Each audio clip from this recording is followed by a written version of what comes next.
Howdy. If your car is starting to feel sluggish or your gas mileage is dropping, this might be the reason why.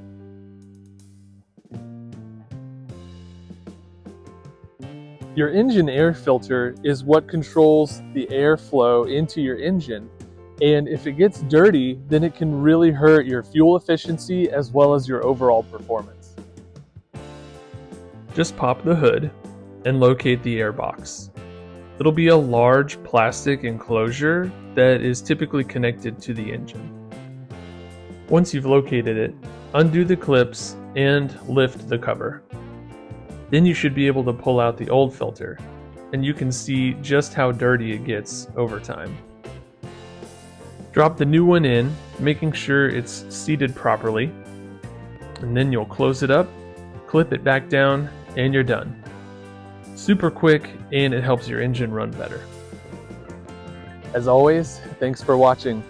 If you feel like this video helped you out, please be sure to give a like and subscribe. I'll catch you in the next one.